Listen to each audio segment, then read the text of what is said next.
Bueno, em, desde ya, desde el principio, agradecerle a Rodolfo Leiva que hoy nos va a estar dando una clase de Chagas como un estirón, como un aporte final previo al examen de residencia que va a ser pasado mañana.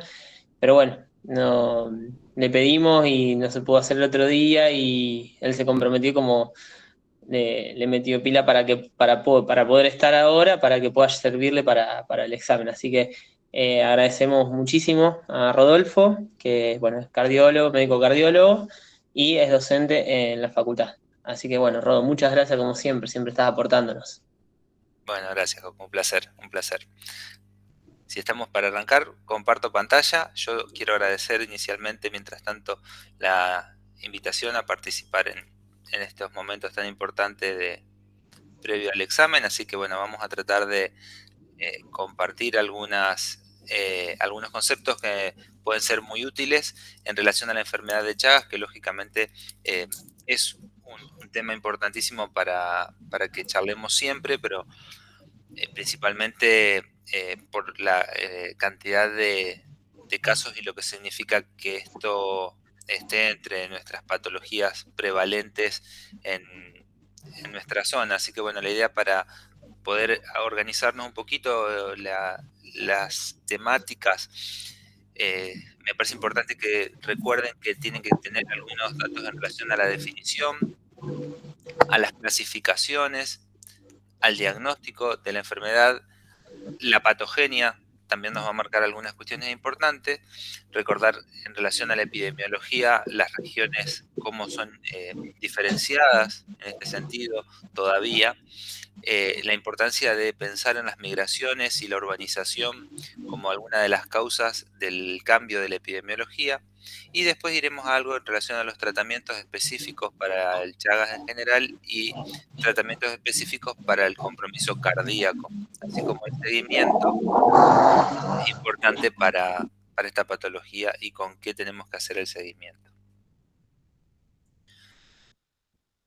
Sí, vamos a empezar hablando un poquito de la definición de Chagas, que ya desde el año 1909, cuando fue descrita inicialmente por el médico justamente Carlos Chagas en Brasil, menciona que es una afección parasitaria, hemática y tisular. Significa que está producida por un parásito, que es el Trypanosoma cruzi, que es un protozoo flagelado, hematófilo, es decir, que se alimenta de la sangre, pero que anida y se reproduce en los tejidos. Además afecta al organismo humano en diversos sistemas, entre ellos el corazón principalmente. Esta patología no tiene una forma de presentación uniforme igual, y de hecho van a ver que en las clasificaciones nos va a diferenciar justamente cómo se presente, cómo se transmite, y toda la vía del vector, toda la vida del ciclo vital de este parásito va a tener mucha relación con un vector que es muy trascendental en América. Por eso se llama también esta enfermedad tripanosomiasis americana, que el Trypanosoma cruzi utiliza la vía digestiva de la vinchuca, que es ese insecto que tenemos aquí centralmente, y que tiene relación con el ser humano y con animales domésticos, porque justamente transmite el vector a través de la picadura. Y a la vez, dentro de lo que es la clasificación que nos permite pensar en el rol del vector como una de las vías más importantes de transmisión de esta infección, ya que habitualmente la vinchuca pica a las personas generando un prurito, y en el mismo momento defeca, y con el rascado de la zona picada se produce el ingreso al tejido de los parásitos. Van a ingresar diferentes formas de parásitos, y fíjense que en el transcurso del ciclo vital de ese parásito también van a encontrar diferentes morfologías, que esto suele ser bastante interesante pensarlo, sobre todo para entender la fisiopatología, no así tanto en la clínica, Pero fíjense que en una fase aguda en la sangre lo que vamos a encontrar son predominantemente formas que se denominan tripomastigote, y que luego en los tejidos, cuando empiezan a anidar, las formas se transforman en amastigotes. Y luego, una vez que ha pasado el tiempo, como en todas las infecciones, puede pasar, y en la mayoría de las veces en el caso de Chagas sucede, que se desenlaza una etapa crónica donde los parásitos toman otra vez la forma de tripomastigotes. Esta vía habitualmente, este ciclo vital del parásito y esta relación con la fase aguda y la fase crónica de la infección suelen darse de una manera bastante regular. Vamos a ver también que en esta característica, además de hacernos pensar en las clasificaciones, nos hace pensar en las diferentes vías de infección que pueden existir por fuera de esta vectorial, porque si circula en la sangre, probablemente también a través de la placenta sea una de las posibilidades de infección, es decir, la vía vertical, y la vía transfusional si transfundimos sangre infectada. Haremos algún comentario en relación a las políticas que existen, por suerte, desde hace mucho tiempo y que han controlado esta vía de infección. Y finalmente una vía que es relativamente nueva, que es la vía oral a través del consumo de parásitos por el sistema digestivo, que también está reconocida. Es decir que podemos pensar casi de manera lineal que la fase aguda, que podrá ser más o menos sintomática, va a generar una reacción en el huésped que justamente en relación a la respuesta de ese agresor vamos a poder tener un periodo agudo seguido de un periodo crónico, y que las características de ese periodo van a depender del tipo de relación que se establezca entre el parásito y el huésped. Puede haber un periodo crónico que sea más o menos sintomáticos. Y a la vez, en ese periodo crónico, existe la posibilidad de que por algún mecanismo inmunológico, principalmente en relación al huésped, pero también en relación a la actividad del parásito, puedan haber periodos de reagudización. Esta es una de las clasificaciones que vamos a ver inicialmente. Nosotros vamos a clasificarlo en agudo y crónico, y en la clasificación de el Chagas agudo vamos a poder diferenciar según la vía de transmisión, si fue vectorial, congénito o vertical, transfusional, o a través de la vía oral, y otras vías menos comunes por los controles que existen, como son los accidentes de laboratorio y los trasplantes, es decir, trasplantar órganos de pacientes infectados con Chagas a pacientes no infectados. Una vez que pasamos al periodo crónico, vamos a clasificar al periodo crónico considerándolo después de las primeras 3 semanas aproximadamente, que es el periodo que habitualmente se cree y se dice que dura un periodo agudo, y ahí vamos a clasificarlo con patología demostrable o sin patología demostrable.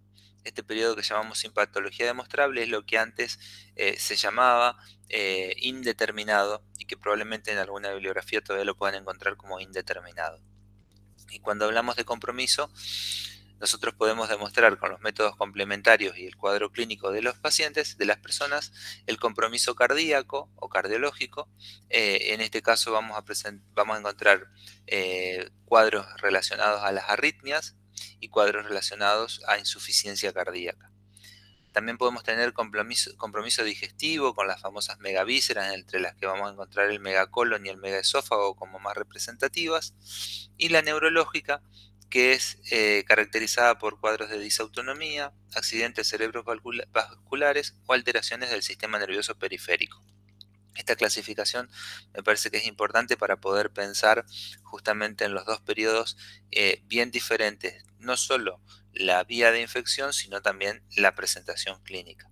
Si pensamos en las formas agudas, fíjense que los síntomas son bastante inespecíficos. Los más frecuentes son inespecíficos en relación a la fiebre, adenomegalias, hepatoesplenomegalia, puede haber anemia, van a encontrar irritabilidad, edemas, pero hay un 5% aproximadamente que son los famosos complejos oftalmoganglionares, en los cuales vamos a tener un edema bipalpebral, y una adenopatía o adenomegalia homolateral. Van a ver que va a encontrar una zona indurada, se ve con más frecuencia en los niños, pero también puede darse en los adolescentes y los adultos, y esto se produce por la picadura del insecto, de la vinchuca. También vamos a encontrar lo que se llama chagoma de inoculación, que es la zona indurada donde se produce la inoculación del parásito. Y vamos a encontrar en este sentido, cuando es vectorial, también la posibilidad de que no haya una puerta de entrada aparente, es decir, que no encontremos el chagoma ni el complejo oftalmoganglionar. Entonces, en ese caso podremos encontrar clínicas más inespecíficas, podremos encontrar algunas lesiones alejadas de las zonas de la picadura, como puede ser este chagoma hematógeno que se llama, que es una induración alejada, justamente en lugares donde no pica habitualmente la vinchuca. Hay algunas características que tienen estos insectos que son nocturnas, que son en relación a su forma de vida, viven, vamos a ver que la epidemiología lo relaciona, en zonas donde hay techos de paja, paredes de adobe, y suelen bajar de esos lugares, salir por la noche y picar en las zonas que están expuestas, como puede ser la cara principalmente. La otra cuestión en relación a estas vinchucas es que suelen tener muy poca independencia en relación al lugar donde están. No se alejan mucho de las vinchuqueras que se llaman. Pero bueno, vamos a hacer foco en la cuestión de la puerta de entrada aparente o no aparente. Y finalmente, en lo que es el Chagas agudo, es importante recordar que en el Chagas agudo de origen congénito, los recién nacidos tienen manifestaciones clínicas que pueden ser bastante graves, como hepatoesplenomegalia, esplenomegalia, ictericia, pero también pueden ser, por suerte menos frecuente, los cuadros de sepsis, miocarditis, edema, adenopatías y formas más raras con compromiso de megavísceras. Hablábamos que una de las posibilidades es la infección, la transmisión a través de los trasplantes, tanto en este sentido, como decíamos, trasplantar un órgano de un paciente infectado puede ser una de las causas, pero esto por suerte está bastante estudiado, bastante regulado. Lo que puede pasar es que nosotros trasplantemos a un paciente chagásico y que esté con un tratamiento inmunosupresor, y en estos casos puede ser un paciente a tener en cuenta y pensar que puede aumentar el riesgo de reagudización de un Chagas crónico. Lo mismo que en un paciente que es HIV y que presenta deterioro marcado del recuento de linfocitos, y en ese caso un cuadro de reactivación puede darse tranquilamente y hay que pensarlo. Así que para mencionar la cuestión de los trasplantes es importante. Y otra población que me parece importante también recordarles son los pacientes que están inmunosuprimidos por otras enfermedades, como pueden ser las enfermedades reumáticas tan frecuentes, y en esos pacientes hay que tener en cuenta que puede superponerse el diagnóstico de la enfermedad de Chagas y artritis reumatoide, a lupus o cualquier otra enfermedad reumática, y la inmunosupresión puede favorecer la reactivación. Es decir, que estamos hablando de todos casos de Chagas. Por un lado, los agudos, que van a ser recientemente diagnosticados, los cuadros crónicos, que ya tienen diagnóstico previo, y los pacientes con Chagas crónicos que van a tener o tienen la posibilidad de episodios de reactivación. Para evaluar la vía de transmisión es importante recordar los antecedentes epidemiológicos entonces y ecológicos, ver si la persona tiene noción de foco por su antecedente de haber venido de alguna zona endémica como el norte de la provincia de Santa Fe, Chaco, Santiago del Estero, pero recordar que puede haber venido de algunas provincias donde antes era frecuente y ahora ya está controlada la transmisión vectorial. Es decir, que siempre hay que pensar la posibilidad ecológica, sobre todo hacer el repaso del lugar donde los pacientes vivían, las condiciones que tenían en su vivienda, que van a ser bastante marcadoras de la posibilidad de convivencia con vinchucas. Otra cuestión importante es la infección de la madre, que también tenemos que pensar en eso para considerar el Chagas congénito como posibilidad. antecedentes de transfusiones, trasplantes, patologías que generen inmunosupresión y la probabilidad de algún accidente. Si nosotros pensamos en la etapa en que estamos evaluando a un paciente, vamos a poder considerar también cuáles van a ser los métodos diagnósticos más adecuados para la confirmación de la enfermedad. En la etapa aguda, los métodos serológicos prácticamente no van a tener ningún aporte. En la etapa aguda lo que tenemos que hacer es buscar presencia de parásito. Lo vamos a poder hacer a través de los métodos más típicos, como es los métodos de concentración, Strut o gota fresca, el hemocultivo, el seno diagnóstico, el hemocultivo con amplificación sería el microstrut, y los moleculares del PCR, la reacción en cadena de la polimerasa, que es el método más fidedigno que se puede utilizar. En cuanto a la fase crónica, vamos a tener que pensar justamente todo esto que habíamos charlado antes, que va a haber un primer momento en el cual el parásito va a hacer una presencia en el sistema del paciente infectado, y una vez que se produzca una reacción inmunológica, a partir de la tercera semana aproximadamente, vamos a empezar a encontrar los anticuerpos contra el parásito elevados, por eso el diagnóstico es serológico. Podemos utilizar el ELISA, la inmunofluorescencia, la hemaglutinación indirecta, la electroquimioluminiscencia o la aglutinación de partículas de gelatina. Hay algunas otras también, estas son las que recomienda el Ministerio de Salud de la Nación. Hay algunas que están en desarrollo, pero estas son las más frecuentemente de encontrar. Lo importante cuando ustedes pidan el diagnóstico de Chagas en el laboratorio, las recomendaciones es que se pida serología para Chagas, y los laboratorios tienen que hacer sí o sí al menos 2 determinaciones, porque el diagnóstico se hace cuando 2 determinaciones de anticuerpos son positivas de 3. Si tenemos una de 3, no va a ser suficiente. Si tenemos una de 2, tendremos que hacer una tercera para desempatar, y si pedimos 2 y las 2 son positivas, con eso ya nos va a alcanzar. Los laboratorios en general tienen protocolos en este sentido, pero siempre piensen que tienen que ser 2 métodos diferentes de 3. Si las dos veces que hacen el mismo método les da positivo, no estamos haciendo diagnóstico de Chagas. Eh,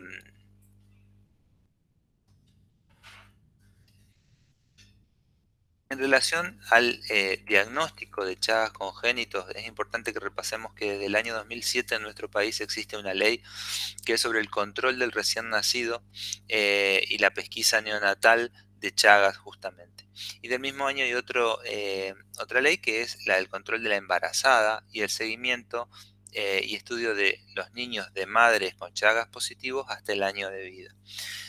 Aquí nos vamos a encontrar con un escenario que puede ser que el recién nacido tenga parasitemia positiva, entonces significa que el paciente está infectado, con lo cual hay que tratarlo. Si la parasitemia al nacimiento, recordamos hijo de madre con serología positiva, es negativa la parasitemia, le vamos a tener que hacer la serología recién a los 7 meses o a los 10 meses, según el Ministerio de Salud se recomienda a los 10 meses, y en ese caso, si la serología a los 10 meses es positiva, ahí recién interpretamos que el recién nacido o el niño es Chagas positivo y indicamos el tratamiento.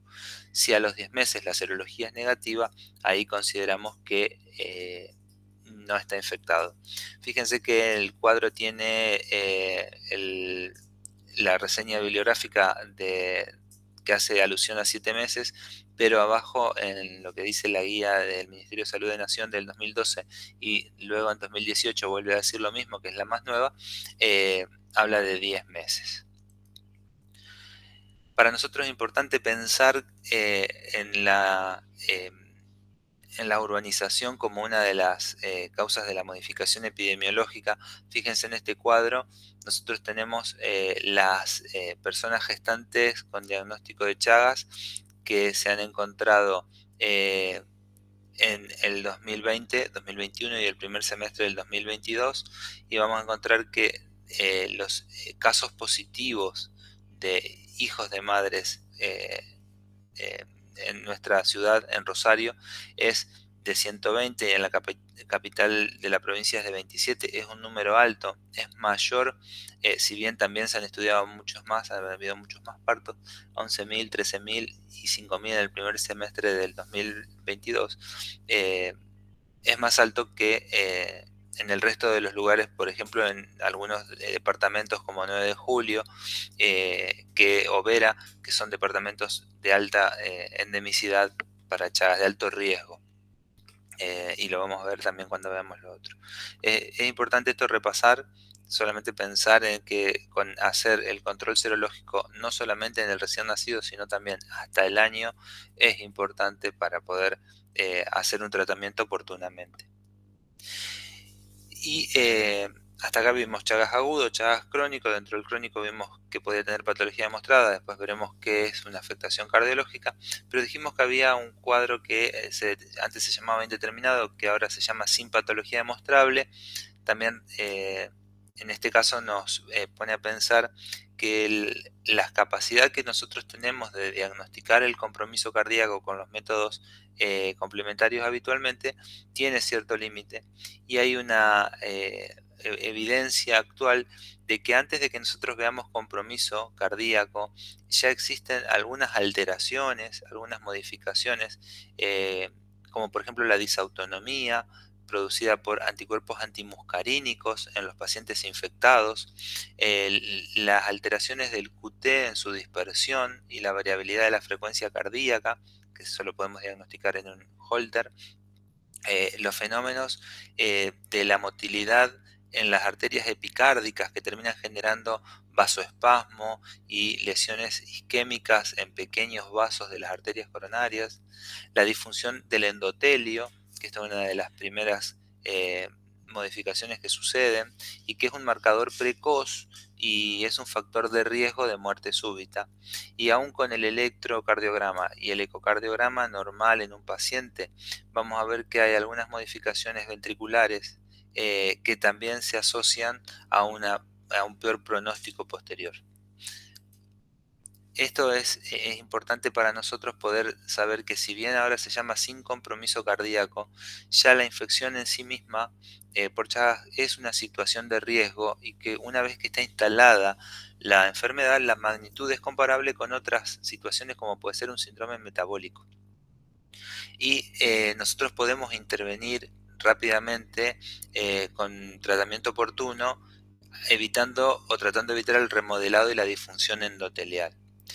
Todo esto nos lleva a relacionar que hay muchos pacientes que no tenían compromiso cardíaco, sin embargo han presentado una muerte súbita siendo Chagas positivo. Y la muerte súbita es el evento principal en la mortalidad del paciente chagásico.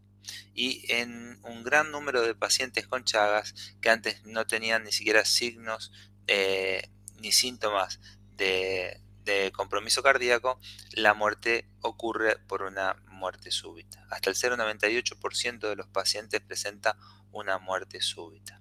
Por eso es que es importante pensar en una intervención bastante adecuada lo más precoz posible. ¿Y qué tenemos que hacer nosotros para hacer un seguimiento del paciente con Chagas? Más allá de hacer el examen clínico habitual y rutinario, lo recomendable es que si el paciente no tiene compromiso cardíaco, tenemos que anualmente hacer un electrocardiograma, una radiografía de tórax, un ecocardiograma Doppler y la ergometría. Estas son pruebas que las guías recomiendan tener estas pruebas anualmente para hacer un seguimiento. El Holter es algo que lo van a poder pedir en función de la evolución del paciente y generalmente es pedido por el especialista. La ergometría también, pero bueno, el resto de los estudios son básicamente los necesarios para hacer un seguimiento. Y el estudio del aparato digestivo también tiene que ser pedido al menos una vez para descartar compromiso del sistema digestivo, así como está la posibilidad de hacer algunos otros estudios como la cámara gamma para evaluar isquemia y otras técnicas más novedosas en la patología del Chagas, pero que no son de rutina necesariamente. Nosotros con un ecocardiograma, la radiografía de tórax, y ya con eso vamos a poder mínimamente entender si el paciente tiene compromiso cardíaco o no. Fíjense que habíamos hablado que existen algunos mecanismos fisiopatológicos a partir del proceso inflamatorio que nos van a terminar llevando a la miocardiopatía chagásica. Esta miocardiopatía chagásica es lo que podemos interpretar que sea tanto eléctrica como arrítmica, porque la acción de los mecanismos fisiopatológicos podrá desencadenar una a la otra o las dos.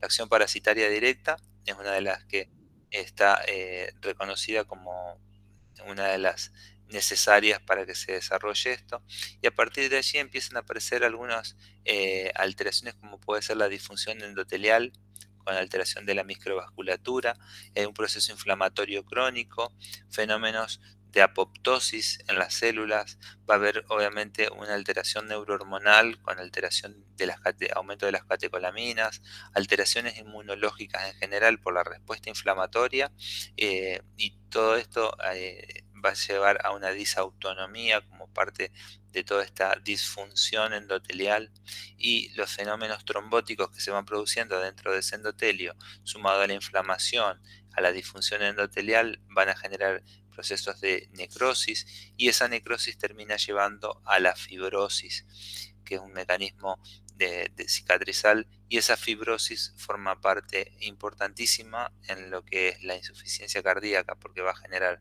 una miocardiopatía, y las arritmias también pueden ser producidas por focos de arritmias.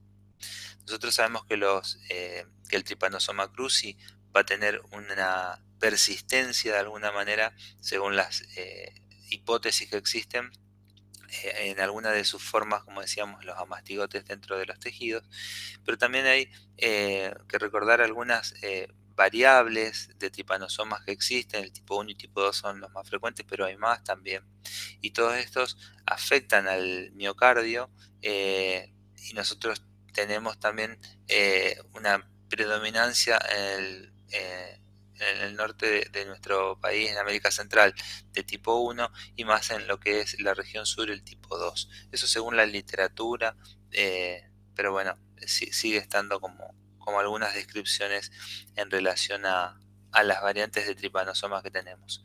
De toda manera, independientemente de cuál sea el compromiso, como decíamos, fisiopatológico, nos va a llevar a un daño mecánico, y este daño mecánico va a generar una dilatación de las cavidades cardíacas, y esas dilataciones suelen estar producidas por la fibrosis, y cuando las dilataciones son localizadas suelen generar con mucha frecuencia neurismas, principalmente en el ápex y en la cara inferior del ventrículo izquierdo, pero también existen descripciones de aneurismas en el ventrículo derecho, menos frecuentes, y a la vez vamos a encontrar mecanismos eléctricos con trastornos que pueden ser tanto en la conducción, en la producción del latido cardíaco normal, es decir, en la afectación del ritmo sinusal, y también vamos a encontrar arritmias ventriculares producidas por los focos de fibrosis, y cuando nosotros tenemos una miocardiopatía dilatada con aneurismas, esas zonas también suelen estar adelgazadas y fibróticas, y suelen ser asiento de arritmias ventriculares.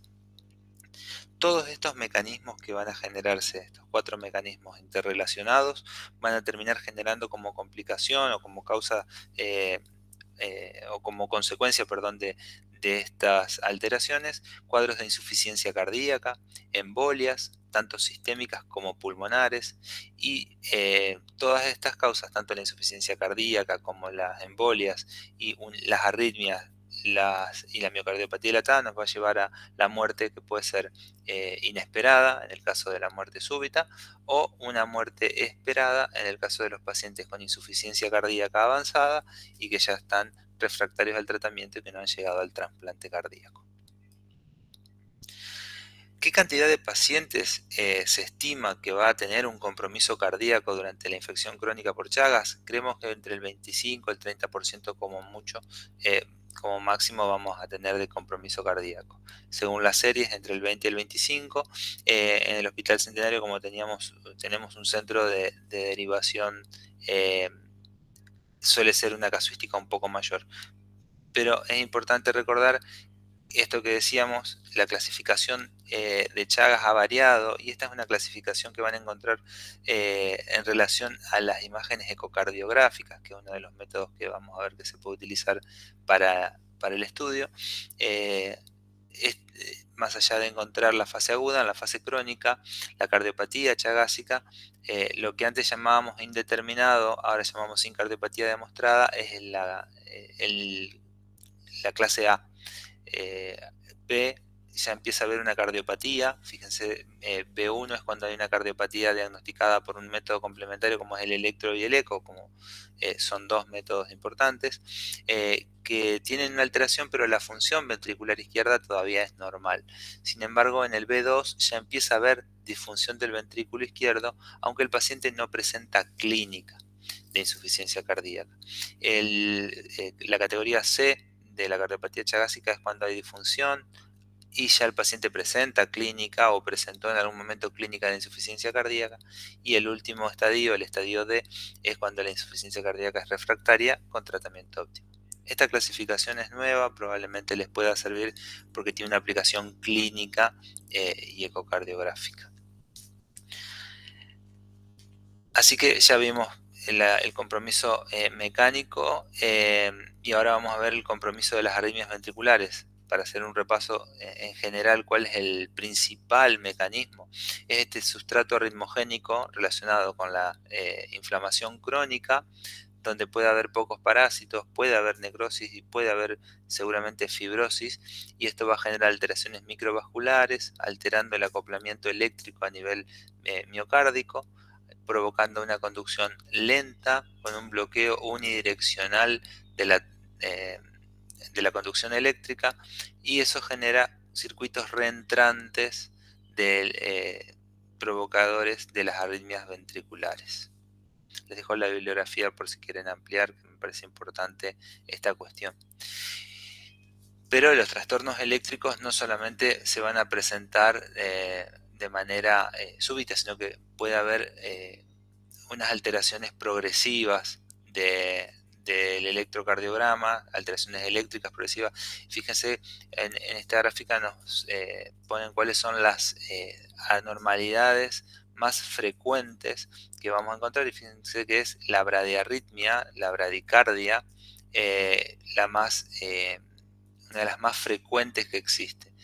También vamos a encontrar las alteraciones de los bloqueos, principalmente el bloqueo de rama derecha y el hemibloqueo anterior izquierdo. Esa es lejos la más representativa de Chagas. Mucho menos frecuente va a ser el bloqueo incompleto de la rama derecha, y vamos a encontrar como bloqueos el bloqueo AB de primer grado, que es cuando hay una prolongación del segmento PR, más de 200 milisegundos o 0,20 segundos.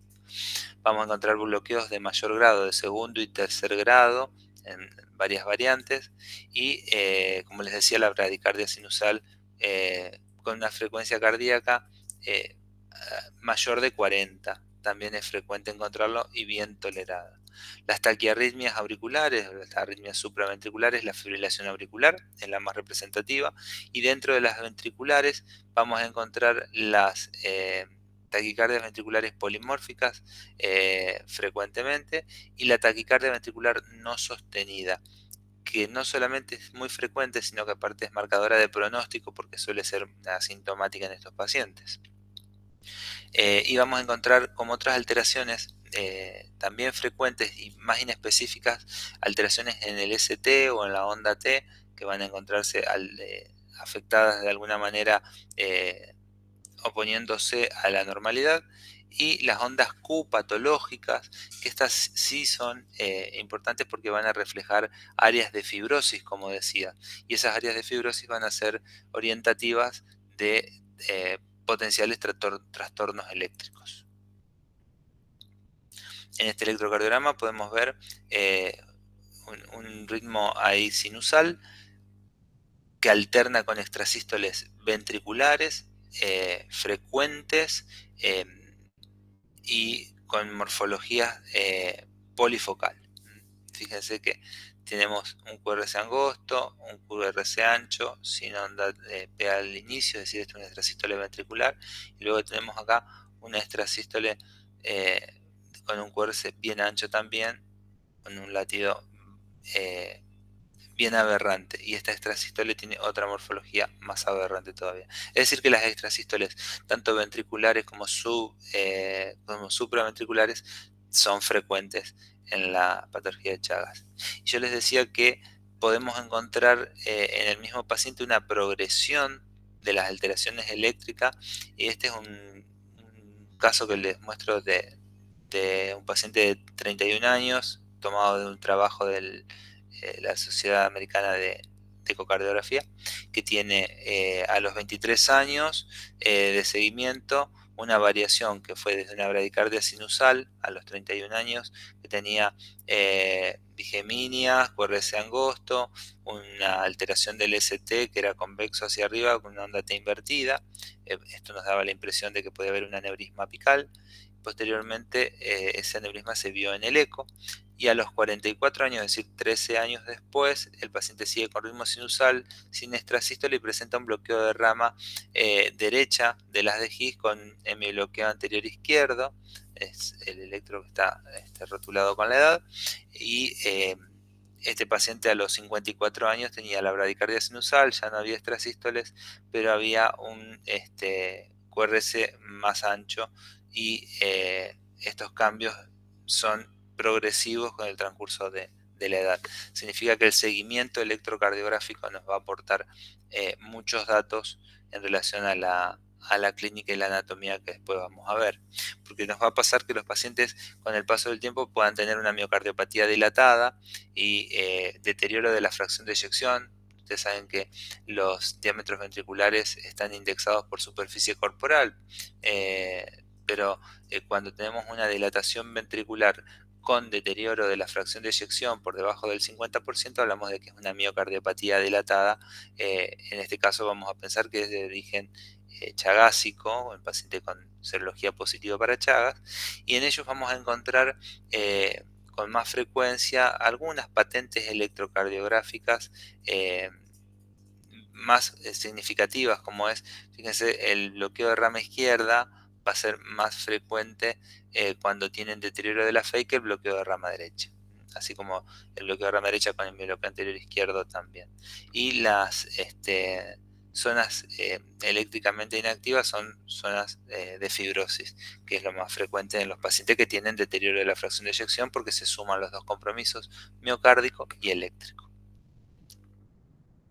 La radiografía de tórax nos va a aportar muchos datos, más allá de poder mostrarnos una cardiomegalia, que es muy frecuente cuando hay dilatación ventricular, nos va a poder mostrar la vasculatura pulmonar, que puede ser con congestión ilear y redistribución de flujo en los pacientes con insuficiencia cardíaca, y también el mediastino para ver el componente vascular, aorta principalmente, en el paciente en el seguimiento.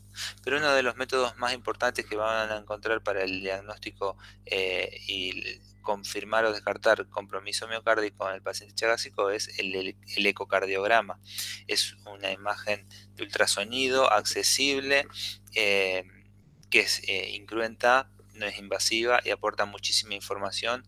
Siempre pensar que el ecocardiograma que van a encontrar o que hay que pedir es el ecocardiograma Doppler, y los trastornos más comunes de encontrar en los pacientes con compromiso cardíaco, más allá de la dilatación ventricular, son los aneurismas. Fíjense en esa imagen que tienen a la izquierda, se encuentra un aneurisma apical, y esa imagen es para medir la fracción de eyección, que consideramos que está deteriorada cuando está por debajo del 50% la fracción de eyección. También tenemos nuevos métodos como el ecocardiograma 3D y el ecocardiograma strain y el speckle tracking. Son técnicas que todavía están siendo implementadas en la práctica, pero que ya están validadas para usar en los pacientes chagásicos. De todas maneras, en este sentido es importante recordar que el ecocardiograma sirve principalmente para evaluar estructura y función ventricular de los pacientes chagásicos. No solamente la función sistólica, que se va a evaluar a través de la fracción de eyección, sino también la función diastólica, que se ve alterada en los estadios más tempranos del de la enfermedad de Chagas, y es importante porque nos permite caracterizar al paciente mucho más rápido. El ecocardiograma, como decíamos, debe ser realizado al menos una vez al año en pacientes que tienen un compromiso ya eléctrico o más que eso, es decir, que están en el estadio B o más, según la recomendación de la Sociedad Americana de Ecocardiografía. Y debe siempre incluir, para que ustedes puedan tenerlo bien interpretado, la fracción de eyección, trastornos regionales de la motilidad, los aneurismas que veíamos antes. Entre los trastornos de la motilidad nosotros podemos encontrar que haya lugares donde la motilidad esté disminuida, que eso se llama hipoquinesia, aumentada hiperquinesia, o donde no haya motilidad, aquinesia, muy relacionado con las fibrosis, con las zonas donde el miocardio está reemplazado por fibrosis. La función sistólica y diastólica tanto del ventrículo izquierdo como del ventrículo derecho, y los flujos mitral y tricuspidio, principalmente evaluar si hay regurgitación, es decir, insuficiencia, y la presión sistólica en la arteria pulmonar, que se suele afectar en los pacientes con insuficiencia cardíaca avanzada. La presencia o ausencia de trombos, principalmente en esos espacios como son los aneurismas, y edema o fibrosis. La resonancia magnética es un estudio que también se puede utilizar, es el gol estándar para múltiples cardiopatías, siempre para evaluar principalmente el ventrículo derecho, pero también va a complementar en los casos que el ecocardiograma, por limitaciones en las ventanas, por ejemplo, en las ventanas llamamos a las características del tórax, por donde nosotros realizamos el ultrasonido con el registro de esa imagen.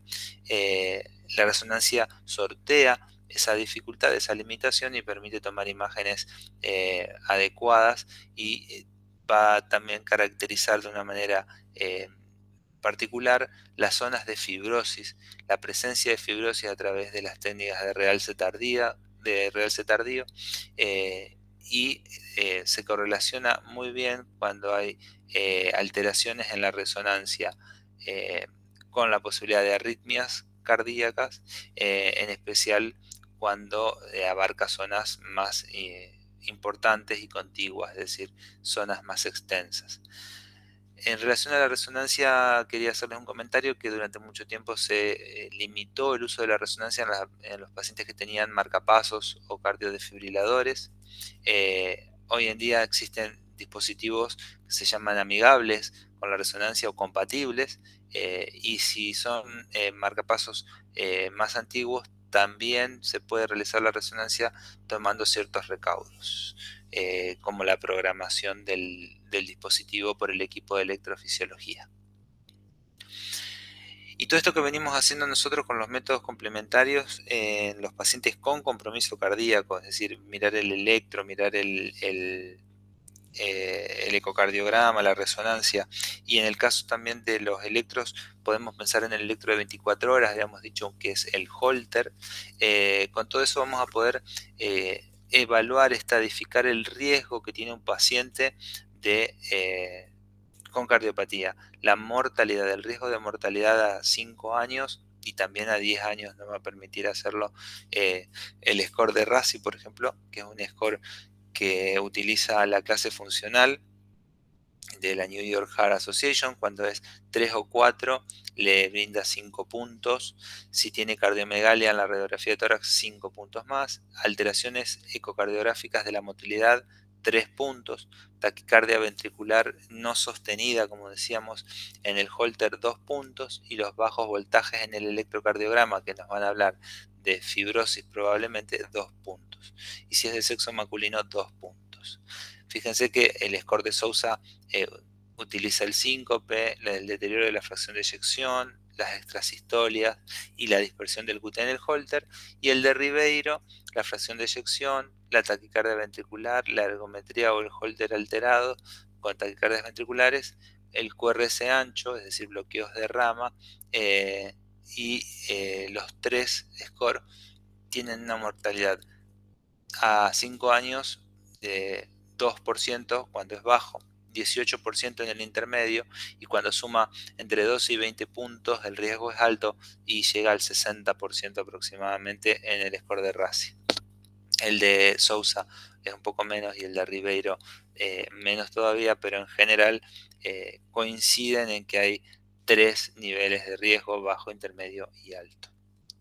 Esta es una nueva clasificación del score de riesgo, una nueva forma de estadificarlo, que se las comento para que la vayan teniendo. Todavía no está implementada en la práctica, pero bueno, también habla de leve, moderado, severo. Lo que es importante es que incluye no solamente los métodos complementarios que mencionaban los otros scores, sino que además incluye algunas técnicas exploratorias del endotelio, como es la trombomodulina, el Doppler braquial, y estudios de imágenes con radiotrazadores para evaluar la perfusión miocárdica y la resonancia magnética con gadolinio, que los otros todavía no, porque la resonancia es un método que no está disponible en todos los centros. Modo de reunir un poco de información en la clínica cardiológica. Dijimos que los pacientes van a poder presentar arritmias e insuficiencia cardíaca principalmente durante la evolución. Así nos vamos a encontrar con pacientes que tengan alteraciones que requieran marcapasos, como son las disfunciones del nódulo sinusal o los bloqueos auriculoventriculares, que ya los mencionamos. El bloqueo auriculoventricular completo no es poco frecuente. Podemos encontrar taquicardias ventriculares que hayan requerido implantes de cardiodesfibrilador o pacientes con insuficiencia cardíaca que requieran tratamiento farmacológico e incluso pueden llegar a necesitar un resincronizador terapéutico o como puente a un trasplante cardíaco. En lo que es el tratamiento farmacológico, van a utilizar en general el tratamiento habitual de insuficiencia cardíaca. El tratamiento de la insuficiencia cardíaca, para repasar, seguramente lo habrán visto en otras clases: IECA, beta bloqueante, diuréticos según sobrecarga, espironolactona, y los nuevos fármacos que se han implementado, como son los ARNIs y las glifosinas. Los ARNI, el sacubitril valsartán, y las glifosinas DAPA y empaglifosina, como parte de la terapéutica. También hay que recordar que los pacientes que tengan trastornos eléctricos podrán haber tenido fibrilación auricular y que probablemente tengan amiodarona como tratamiento, digoxina para control de frecuencia, y es posible también que estos pacientes estén anticoagulados, con lo que es otro aspecto también a evaluar. Para hablar un poquito de la epidemiología, en América es el lugar original donde nosotros tenemos esta patología. Es propia de las Américas, de las regiones tropicales y subtropicales. Está considerada una de las enfermedades desatendidas de la Organización Mundial de la Salud, o por la Organización Mundial de la Salud y la OPS. Es endémica en 21 países y afecta a 6 millones de personas aproximadamente. Cerca de 70 millones de personas están en riesgo de infectarse por todo lo que vimos previamente de cuáles son las vías. Y hay anualmente 30.000 casos nuevos estimadamente, y hay 12.000 muertes anuales a causa de esta patología. La imagen que yo les pongo ahí es para que piensen si estamos viendo la epidemiología con distintos ojos o si desde una misma mirada vamos a ver todos los aspectos de la epidemiología, que son dos formas diferentes, pero la idea es tratar de entender todos estos aspectos, recordando que la enfermedad de Chagas representa un costo de $500 millones y una pérdida anual de 770.000 años de vida por muerte prematura o años perdidos productivos por discapacidad. Es decir, que influye en un montón de aspectos, no solamente en la salud de las personas, sino también en lo que significan los costos para la salud por estar desatendidas justamente. Y esta imagen es para recordar que, bueno, 21 países están afectados, y la transmisión es principalmente vectorial en estos países, pero hay algunos lugares alejados de América que también tienen actualmente casos de Chagas.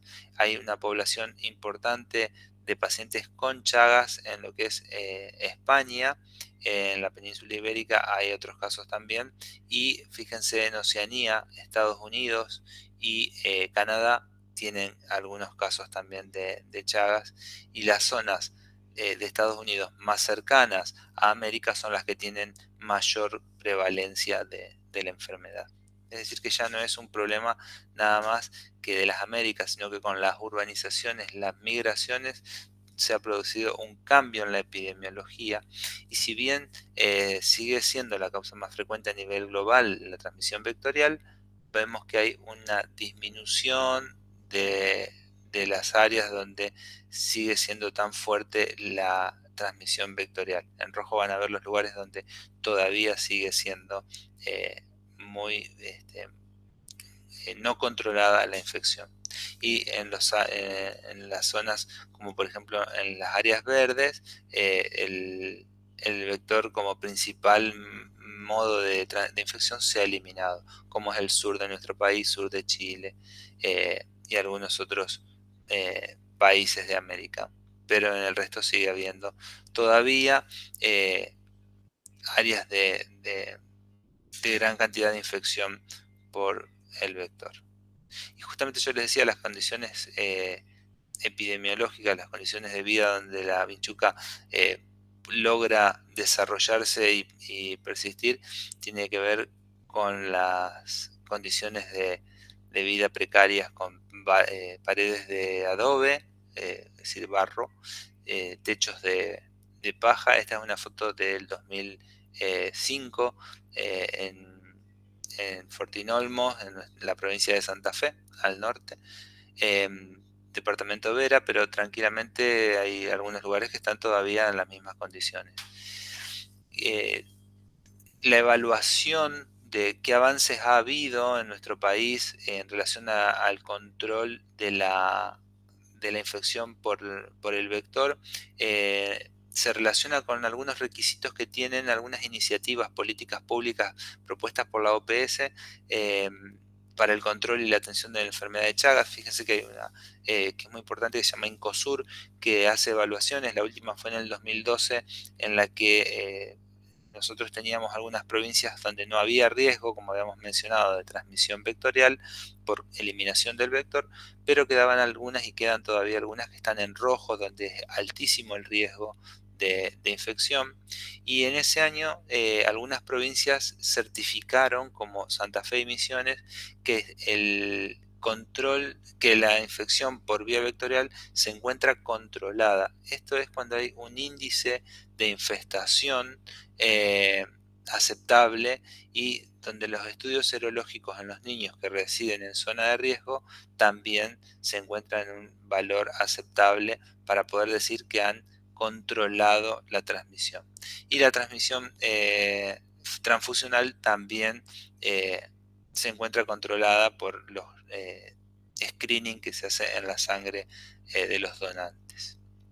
Así que este sería el mapa de nuestro país. Fíjense que los lugares donde hemos tenido control de la transmisión son Jujuy, Entre Ríos, La Pampa, Río Negro, Neuquén, Santa Fe y Misiones. Las zonas amarillas, el control es, el riesgo es mediano porque no está el control todavía, y las zonas en roja son de alto riesgo. Córdoba, Santiago del Estero, Chaco, Formosa, Mendoza, San Juan, La Rioja. En el año 2015 en nuestro Chaco se hizo un control infectológico, y se vio esta realidad de las vinchucas. Así están las vinchuqueras dentro de las paredes haciendo los nidos, y salen principalmente de noche, de día no se las ve. Este es el boletín epidemiológico de la provincia de Santa Fe de 2022, donde se hizo un análisis del estado de situación. Fíjense que los departamentos que están en rojo del noroeste de alto riesgo, 9 de julio, San Cristóbal, Vera, son los que tienen mayor riesgo. En mediano riesgo vamos a encontrar Obligado, San Javier y San Justo, y de bajo riesgo vamos a encontrar el centro y sur de la provincia de Santa Fe.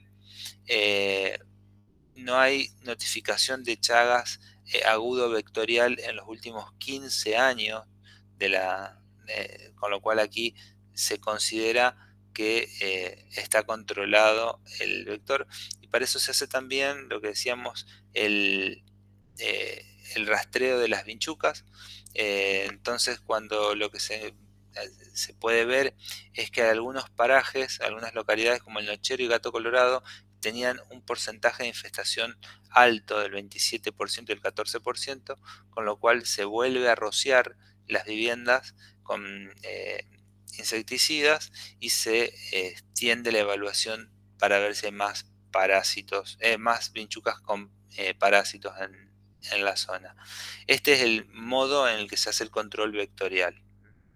Prevenir es difícil prevenir. El 14 de abril fue el Día Mundial de la Enfermedad de Chagas, con lo cual ahora se está tratando de llegar a la prevención en el primer nivel de atención. Y fíjense que las cuestiones que nos quedan es que no existen vacunas todavía para Chagas, la desinfestación no es en todos lados adecuada, desinfestación es esto que decíamos, rociar las viviendas para matar las vinchucas infectadas. No se hace control serológico como se debe todavía. Hay que insistir con el tamizaje en las embarazadas, que es una de las recomendaciones, y la higiene de los domicilios y de los alimentos, considerando la vía oral, es otro de los puntos a tener en cuenta. Vamos a entrar un poquito en lo que es tratamiento etiológico del Chagas.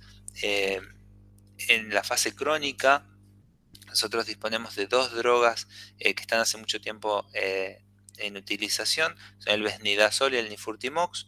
El Vesnidazol, los dos son comprimidos, el mecanismo de acción es diferente. El Vesnidazol inhibe la síntesis de proteínas y de ARN, se absorbe de manera completa en el tracto gastrointestinal y se elimina el 70% por vía renal y el 30% vía fecal.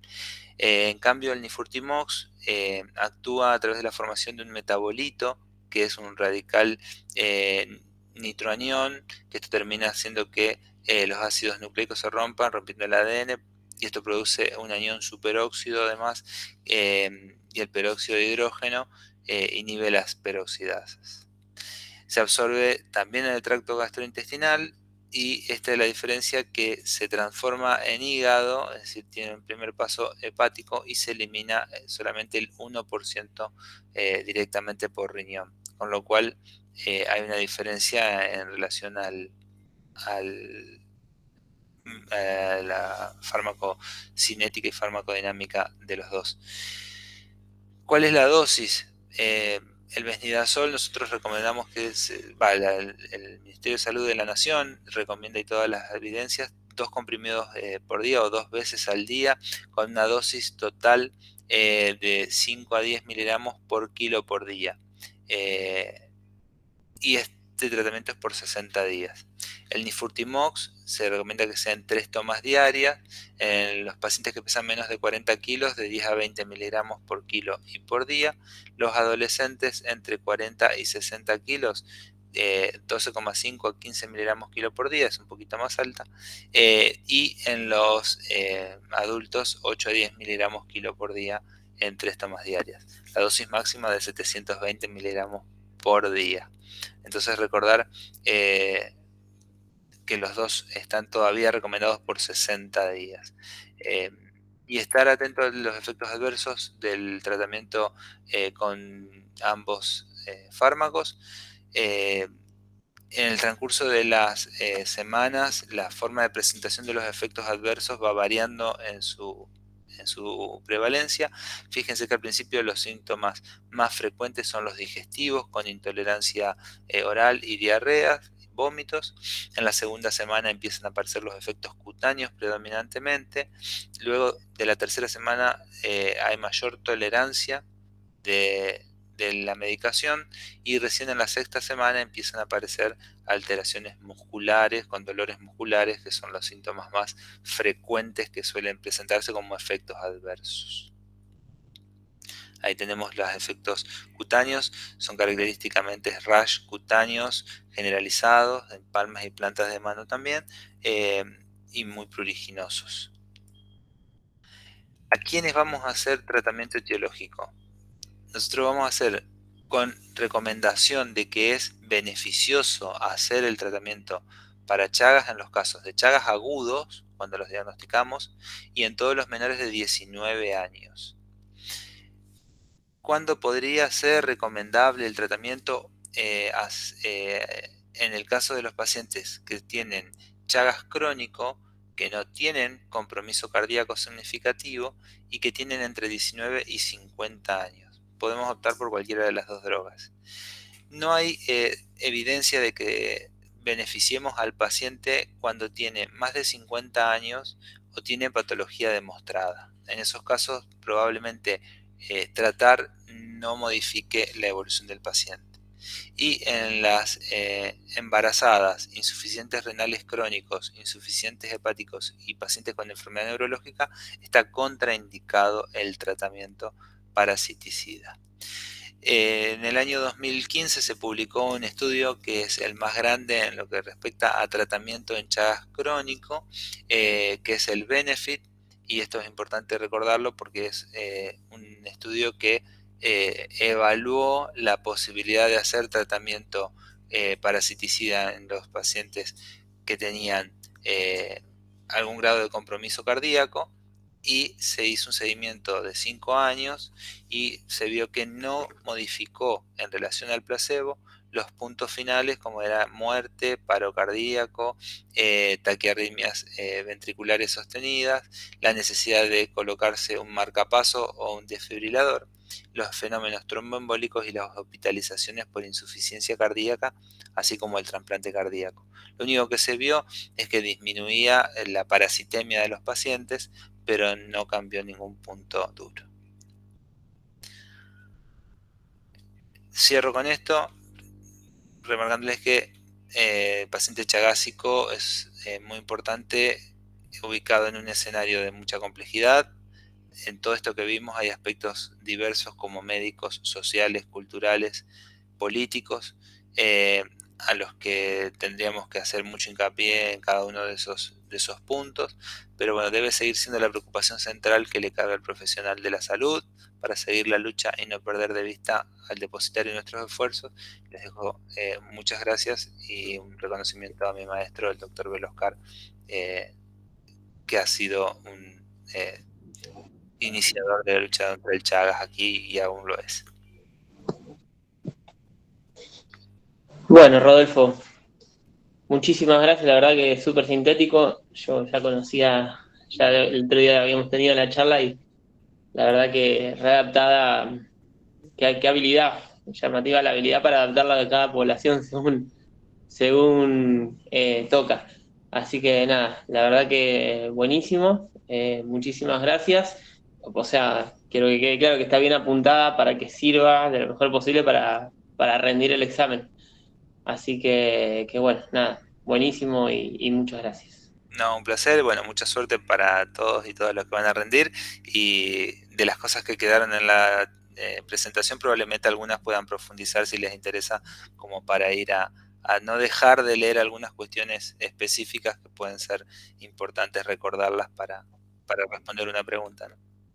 Ujú. Sí, también es llamativo como, porque si uno dice, bueno, va a dar una clase de Chaga, un infectólogo, un clínico, no, un cardiólogo, nada, esa habilidad que tenés, que es admirable y que es nada, destacable. Así que, bueno, Muchas gracias. gracias a vos. Nos estamos viendo, Rodo, entonces. Listo, un abrazo grande para todos y todas ahí. Mucha suerte y suerte del resto Adiós. también.